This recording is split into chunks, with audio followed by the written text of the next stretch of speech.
Right friends, welcome back to Editorials Discussion.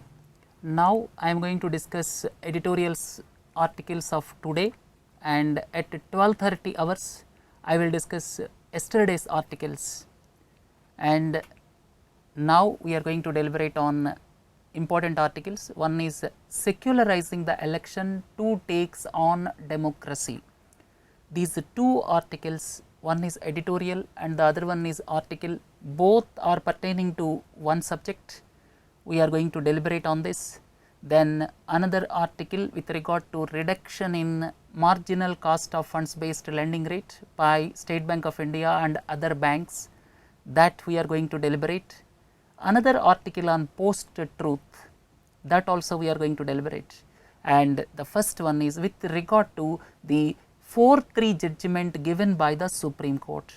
Supreme Court gave judgment, 4 judges for, 3 against, and it is, you can say, divided judgment, but the majority decision prevails. And here it is with regard to Representation of the People Act of 1951. Please listen carefully. It has got both the sides of the coin, it has got both the views. Both the views are equally important. In the examinations you may be asked to critically examine. So please understand what exactly the view of Supreme Court, majority view as well as minority view. Here Representation of the People Act, appeal by a candidate or his agent on the ground of his religion, race, caste or community is prohibited. That is as per Article 123.3, Section 123.3 of the Representation of People Act. Representation of the People Act belongs to 1951 and it was amended in 1961. Here I highlighted the word his. I highlighted word his, and what was the previous interpretation and what is the present majority judgment? Both you should understand. The meaning of his, please read this section carefully. Here I have written his in red color, and previously how it was interpreted and now how it was interpreted. That is the basic thing. How it was interpreted previously? Previously it was interpreted like that. If I ask the votes on the ground that I am a Hindu, please vote for me. I am a Christian, please vote for me. I am a Muslim, please vote for me. That is wrong. As per the previous interpretation, what was wrong?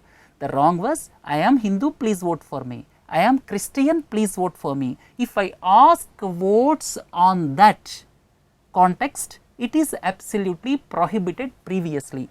But previously, if I ask votes on the ground that I will improve the condition of fishermen, I will improve the condition of scheduled tribes, please vote for me. I will improve the condition of scheduled castes, please vote for me. I will work for the improvement of X caste, please vote for me. If I ask like that, it was not wrong previously. What was wrong was, I am Hindu, please vote for me. It is wrong. But if I say, please vote for me, I will improve your condition, your quality of life, that was not wrong previously. But now 4-3 judgment, the Supreme Court interpreted, you should not ask votes on the basis of religion, caste, language, like that. So now Supreme Court by majority judgment stated, literally you cannot ask votes in the name of religion, caste. You cannot say that I will improve the condition of so and so caste, please vote for me. I will improve the condition of so and so caste, please vote for me. Those you cannot do now. So previously it was interpreted for the candidate's caste or the opponent's caste or religion, but now in the broader context it was interpreted that you cannot ask in the name of a religion, whatever your caste or community may be, but you cannot ask. And here it is as usual in our country, it is a struggle, or you can say it is weighing the options, on one side law and on the other side social context. You have to look at the secularism from the context of democracy on one side, and from the context of historical necessity, or you can say social, cultural, and several other aspects are involved in that. Basically, there were several historical wrongs in our country. You cannot correct the history overnight. So, law versus social issues, this wider debate has started now, and I listed out majority view. What is the majority view? Why they took the decision? The decision categorically stated you cannot ask votes in the name of religion, caste or language. And why they took that decision? While taking that decision, what prompted them? The first and the foremost point, I listed out 8 points supporting majority view and 9 points in the view of the minority. That means 4-3 judgment, 4 judges how they felt, 3 judges how they felt. What is their rationale for coming to the conclusion? The first one is purity of election process.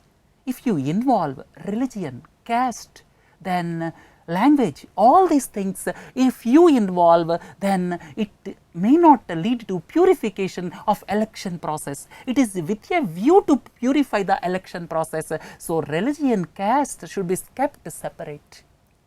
Then second point is elections fought based on caste, religion, language and community is a distortion of democracy.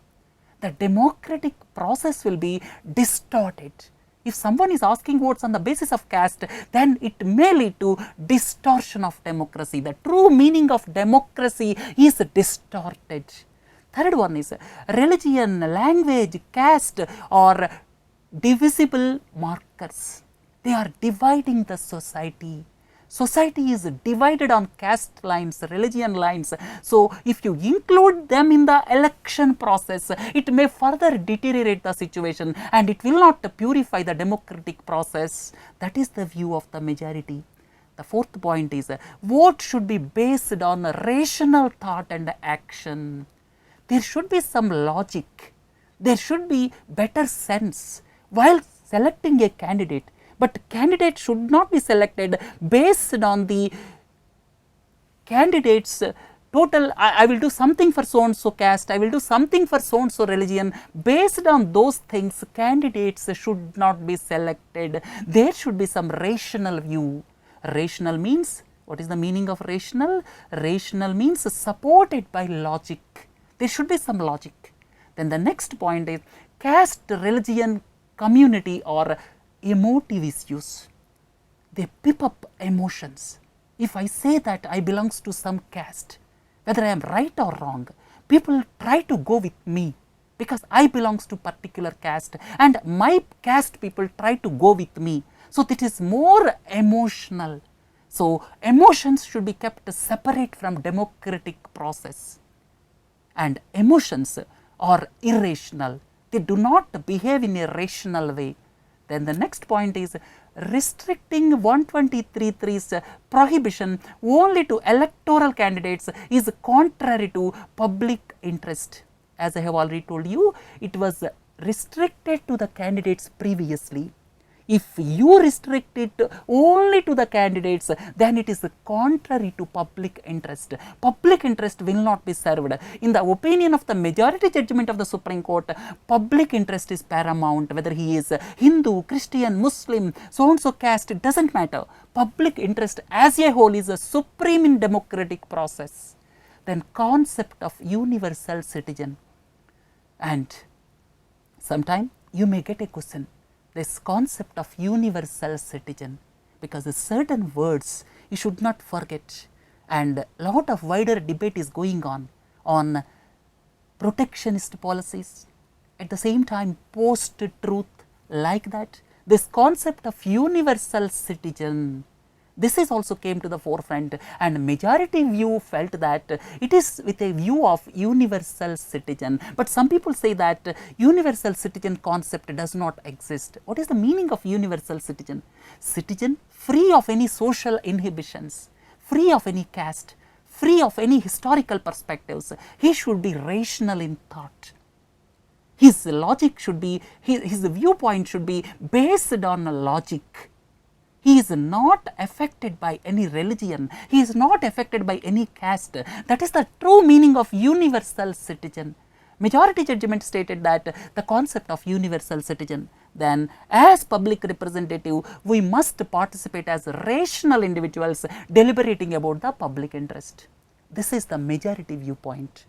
However, the judgment is 4-3. So, in the Supreme Court judgment, majority judgment will prevail, and this historic judgment is very much important, and not only from examination point of view, but also from various discussions point of view, group discussions, interviews point of view. Please listen, and there may be some more articles in future based on the judgment of the Supreme Court.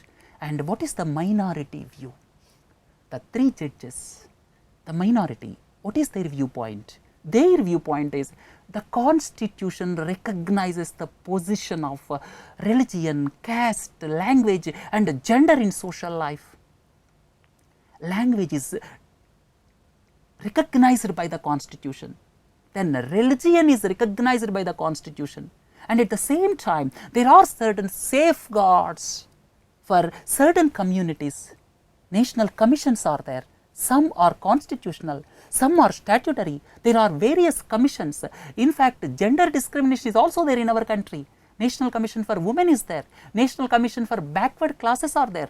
Then National Commission for Scheduled Caste, Scheduled Tribes. So, the Constitution itself prescribes that the position of caste, religion is well recognized. You cannot avoid in the democratic process. Then what is the reason for Constitution to recognize all these things? Because of historical perspective.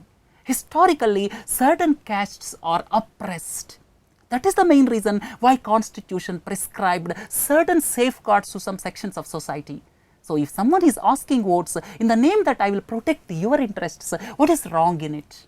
Then the second one is histories of injustice and discrimination took place on the basis of these defining characteristics.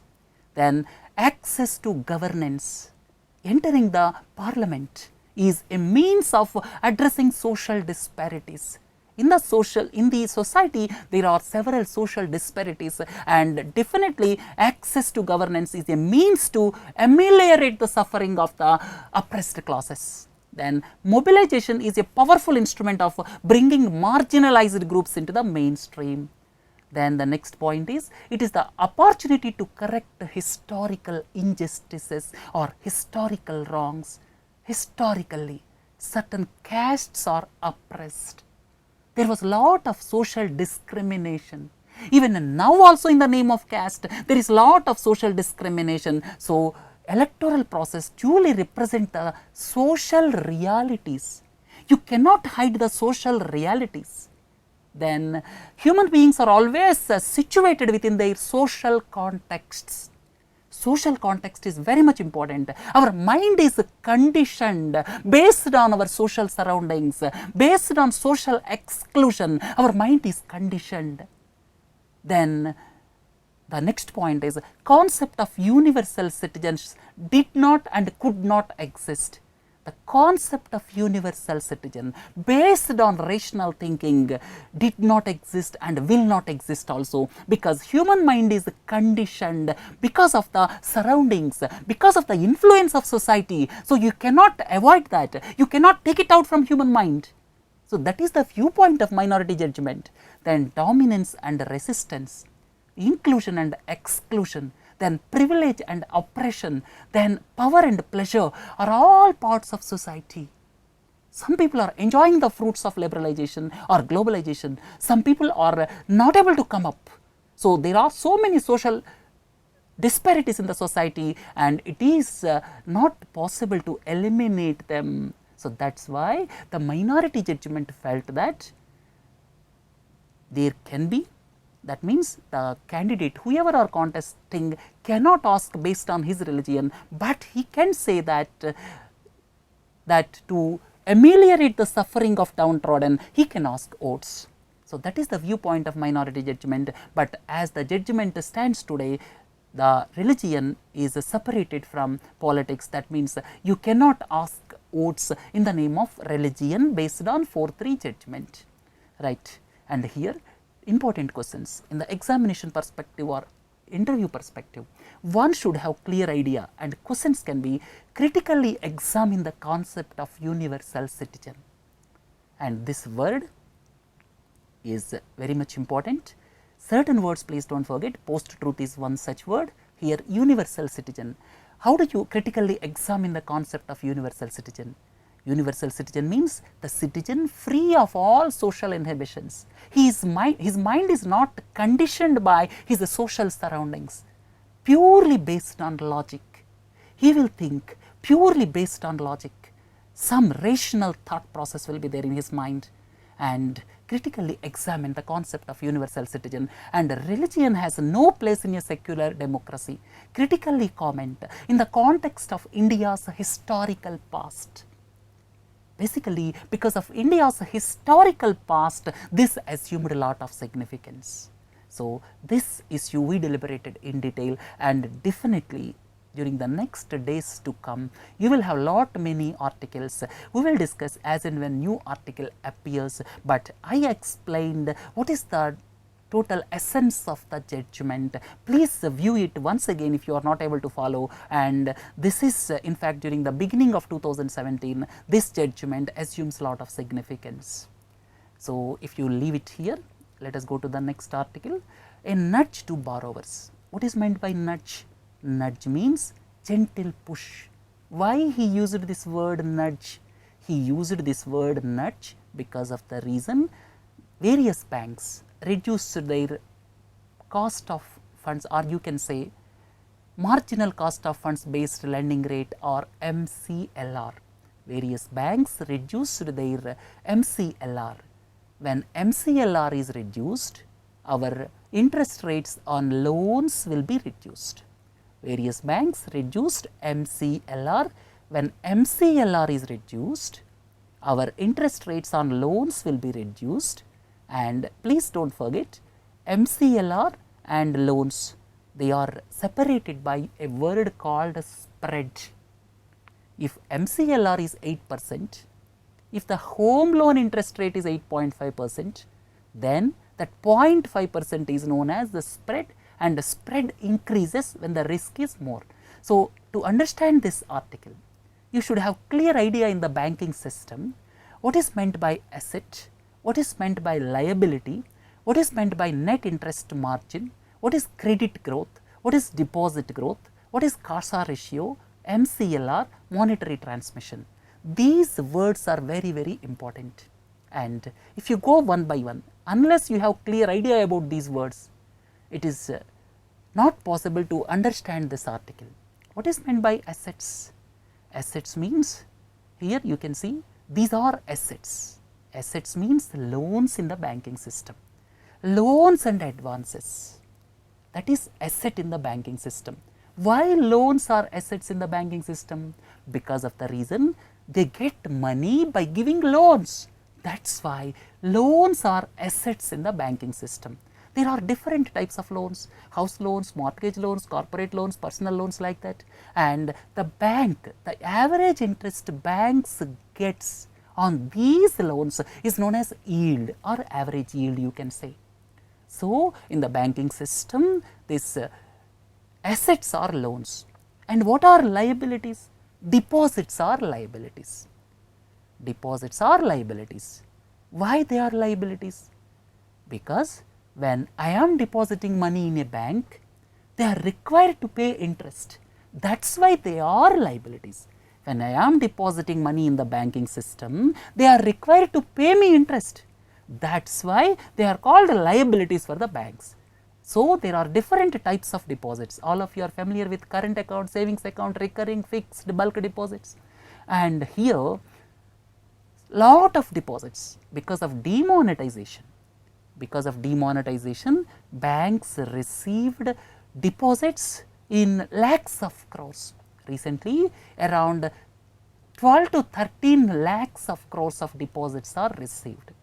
Actually, deposits in the banking system are around rupees 90 lakh crores or 95 lakh crores. In recent times, around 12 to 13 lakh crores of deposits were received. That is why their cost of funds reduced. Please understand carefully.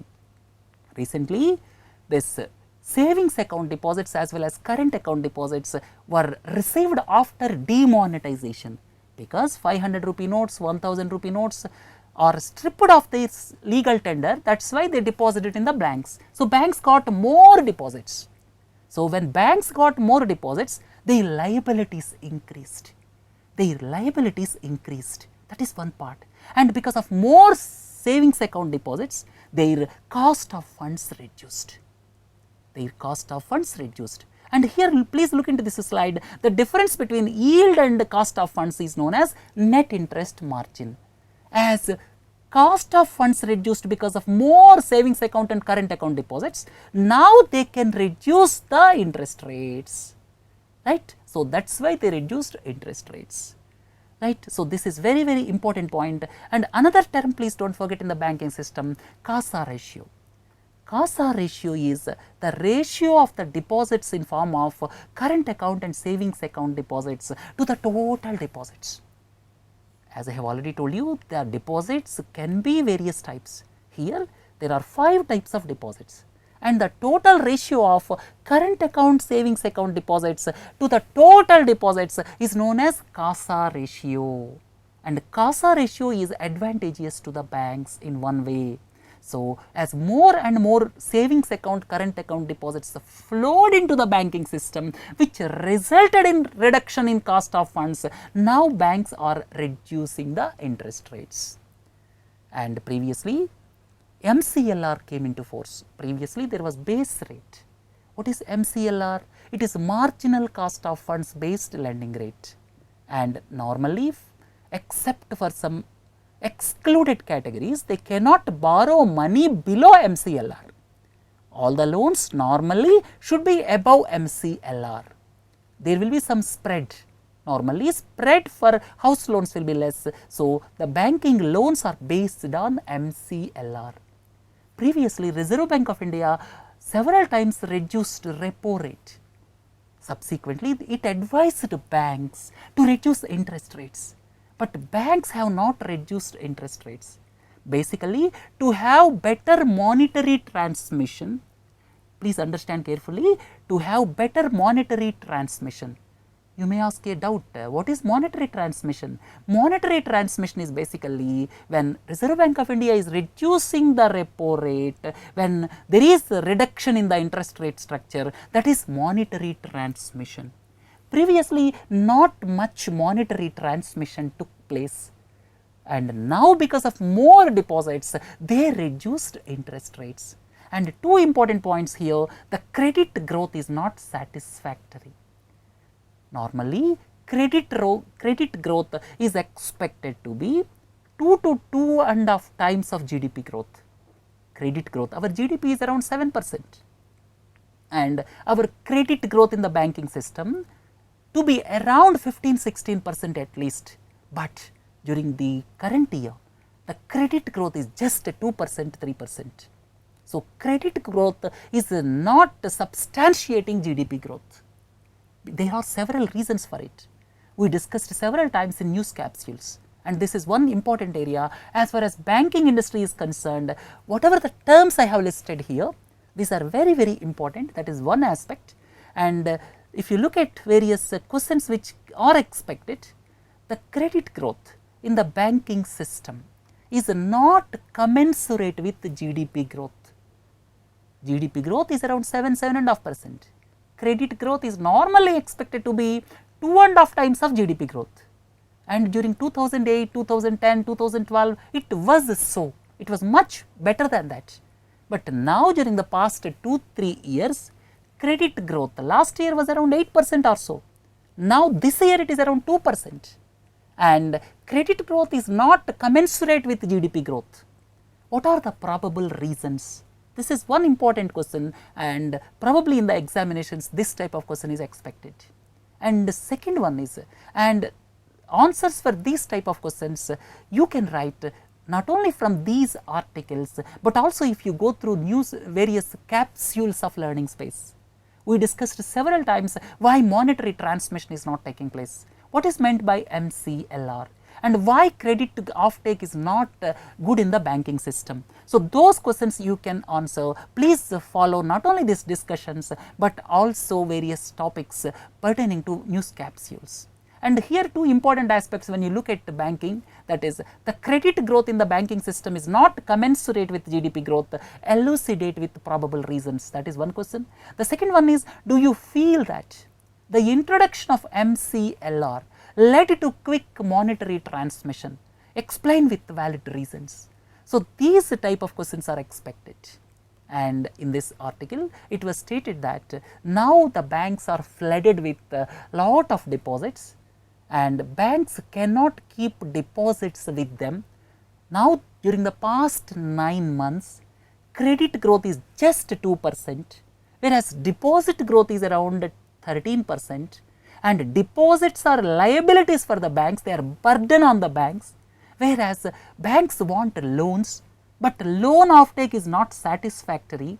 So, as to propel loan offtake, recently these banks reduced their MCLR basically to give thrust to credit growth, right. So, this is all about this article, and look at the last article, because one more article is there on BCCI. I am discussing that along with the news of yesterday, 3rd January. And now, before concluding this lecture, this is another article. This is a thinking in stories, and there is not much in this article, but one important aspect from this article is the meaning of the word post-truth. This is also quite often in the news, just like whatever we have discussed as universal citizen. Universal citizen is quite often in news, and here post-truth. What is meant by post-truth? There were some decisions in the year 2016. There were some decisions or some voting pattern in the year 2016 as per the experts. These decisions or voting patterns are not based on objective facts. Objective facts means realities. What is real? Real should be different from gossip, and objective facts should always prevail. That is the normal theory or rational thinking. Whenever something is supported by reality, that is objective fact. But the events of 2016 are precipitated not based on objective facts or realities or facts, but they are mostly based on emotive issues or emotions and personal beliefs. When the society is based on more emotions as well as personal beliefs than objective facts, objective facts are not that important. In the perspective of post-truth I am talking about. So, if you look at the meaning of post-truth, objective facts have got not much meaning, but emotions and personal belief, they have got lot of meaning. So, the society evolved in 2016 based on emotions and personal beliefs, but not based on objective facts, and that is why this word post-truth came into focus. People are more and more talking about post-truth. Here one example is Brexit. Second one is the victory of Donald Trump. As per the experts, these two incidents of 2016 are based on emotions and personal beliefs than on realities, right? And there is not much in this article, but two questions you can expect. One is, post-truth politics shaped major events in 2016. Post-truth politics shaped major events in 2016. What is your comment, or elucidate or explain with reasons? Then the next one is protectionist policies around the world. Nowadays, more and more protectionist policies are coming. Protectionist policies around the world are influenced by jobless growth, automation and post-truth society. Comment on this aspect. more than the reality. People are talking about more and more protectionism. If you look at USA, if you look at France, if you look at Germany, and more people are talking about this protectionism. And are they based on reality or are they based on post-truth? This type of question also you can expect. And for writing and for the reading further articles, you should have clear idea about post-truth meaning. And more articles are expected based on this protectionism, post-truth in the near future, and we will discuss as and when they appear in the newspapers. And one more article is there today. I omitted that article is about BCCI, because I am going to discuss that article combined with yesterday's editorial on the defiance of BCCI. So this ends today's newspaper articles. And today's newspaper articles, the most important one is a 4-3 judgment of Supreme Court, and it is going to be a talking point for the days to come, right? And bank article, that bank issues, you should have clear knowledge about economy as well as banking. And this post-truth, it is going to be buzzword in 2017 also. So with this, let us conclude this 4th January articles discussion and 3rd January, yesterday's newspaper articles discussion I will do at 12:30 today. So please listen to at 12:30 p.m. today for the newspaper articles of yesterday. And I would like to tell you one more point. Several students are asking to start on daily basis, but I have some commitments, especially with regard to subjects quantitative aptitude as well as economy and geography. So keeping that in mind, I am not able to daily discuss these aspects. So Monday, Wednesday, Friday we will discuss, and yesterday's articles, they are also very important articles are there. I am going to discuss at 12:30 today. Please join once again, and I hope you all enjoy these newspaper editorials. Please try to read the article, because ultimately you have to write the examination. So for you to write the examination, lot of comprehension in your mind is very much essential. My articles are basically to make you understand each and every point. And the students, whoever are asking for bank PO interviews, as I have already told you, I will start 15 days before the starting date of bank PO. And these articles discussion, I think not only for civil services, the students whoever are appearing for interviews, at the same time whoever are going to face group discussions, at the same time banking students also can listen these, because English comprehension will improve if they go through these articles, subsequently read these articles after my lecture. Right friends? Have a nice day, and at the same time please don't forget, we will meet at 12:30 p.m. today for yesterday's articles. Thank you. Thanks a lot.